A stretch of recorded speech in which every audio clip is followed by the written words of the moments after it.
हजिकता हराव पाव अल कासिम की तरफ मोय IDF की लान में 15 एम्बुस तौरदुना एम्बुस तौरदुना करायदुना हाइबदा सलिसनबु रफादा साउदर्न गाजादा असे 15 अल कासिम की तरफ स्टेटमेंट नि अदुगा इजराइल की तरफ स्टेटमेंट हम लाए मोहना हरी मियोय अनि खगाइना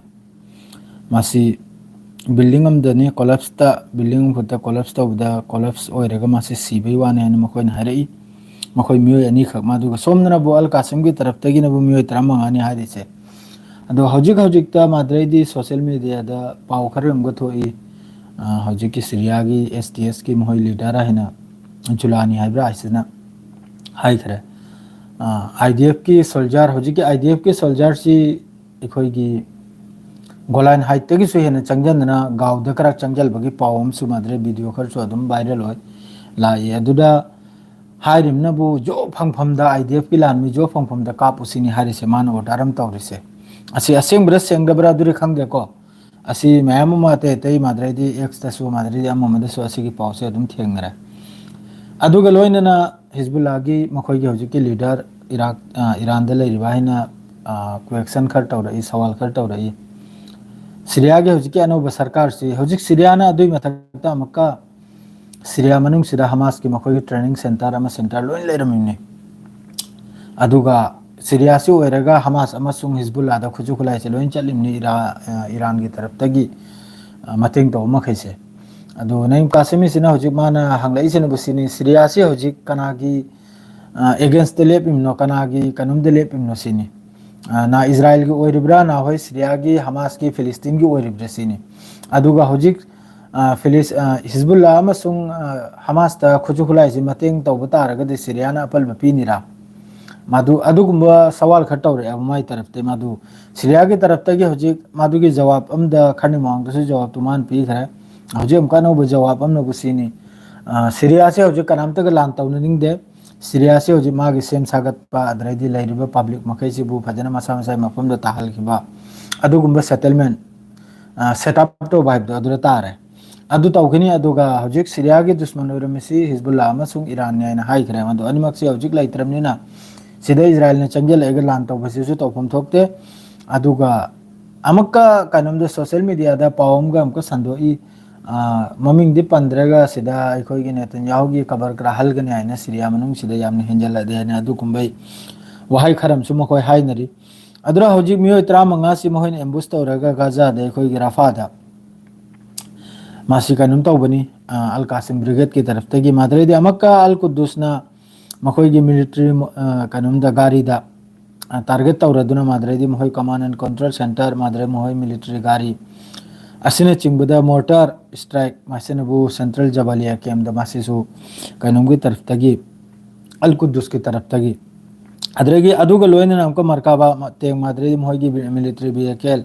टेंडम प्रोजेक्टल हारिबु पोचिना अबू हुसैन स्कूल मासेसु जबालिया कैम मनाक्तनी असिदसु अल कुद्दुसना लान ताकि अदरे यमन की तरफ तगी अखोई की जफा तेल अबीब से फिलिस्तीन 2 हार से रोके से असिना ngरang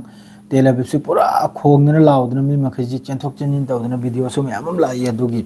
अदुगुम्बा थौदोम थोखराब अदो हजिकता कइनो मनुंग दसु याम साथिना लान से तौनरी अखोई की गाजा अमसु वेस्ट बैंक ना बो जेनिन हारी से जेनिन हार से दनी हजि याम साथिना जेनिन हार से दा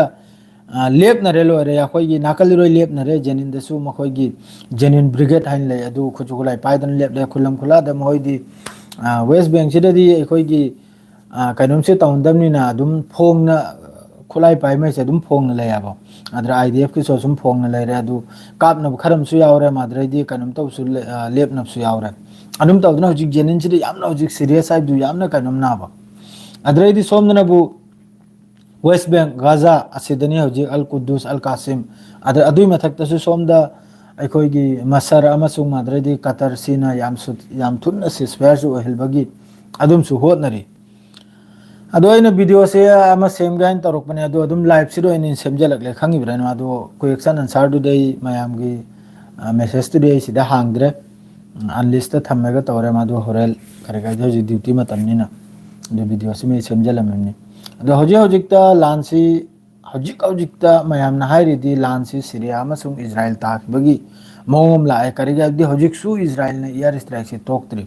इजराइल ने अरांग नल एयर स्ट्राइक तोक्त्री चाउ चाउ हरब एयर स्ट्राइक ने 75 नि नल थांग से मान तोक्री से 75 टारगेट नि मान तोक्री से अदु चंगा की मथक नि मान तोक्री से अदु मथक सिरिया की लैरिबा सिरिया दा कसु लैतरे हजिक सिरिया दा हजिक अनौब लानमी सिगी अनौब हजिक की HTS हयात तहरीर अल शाम सिगी मागी लानमी सी 80,000 90,000 नो मोइने है मागी लानमी से मासु हिजबुल्लाह गुमने चप माने अदु माना हारी एखोने लान हरक बतारगदि यामना साथीने है ना मादुगा हजिक गोलान हाइट से दमका इजराइल की तरफ तगी नेतन्याहु ना हाइदो करे गोलान हाइट से सेटल हजिक 20,000 न्याय लैरि से मासिदा मी अदुई मथक तसो आरोने सेटलमेंट आरोहन मी तहलबगी वानी माना है अदरेदि गोलान हाइट तसो आरोन चंगजनना असिदसु अरब कंट्री अतै महेने मयाम कोंडेम तौरई माना हजिक गोलान हाइट चंगल खोजन तौरिबा अदरेदि अमम तौरिबा एयर स्ट्राइक ला तौरिसे अदु कोंडेम दुतनी मोहगिदि मपुन सुरुपा इखोइना अदुम खंगजरकपदे हजिक फाउबदा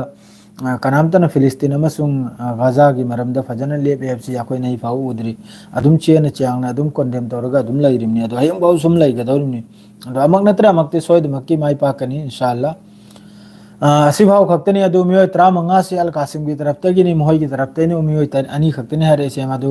मियोय नि तन ते मयाम सिरमनि सोयदमक्की करेगा दि एम्बुस्तु दसु उफंगी वीडियो दसु उफंग याब याम साथी किना पूरा लेप्त बिदे कैप्चर न बादरेदि मोर्टाल मादरेदि रॉकेट लॉन्चर अदुन चिंग मयाम कैप्चर खरम ना मयाम सिरम ना सोयदमक्की अदु मोहय की तरफ तगिनी लोचलिमनि मोहय मीडिया दो मोहय सरकार की मखुतनी सरकार ने जो हाइब दो हाइदोरमि अदुई मथक्ता हजिक सेस्पायर की याम कन नैनरी मसरकतर अमसुंग हौदन मखोय मखैसिना अदो हजिक फाउदी ओइगिने हाइबसि थाजद्रि ओइखिबसु आइ कोनो थिक लाइते ओइख्रदि फनी याम फनी इंखि बाय पोचिरे पोपोनी तो नहीं कि दिस ले लो इजरा अस्सलाम वालेकुम।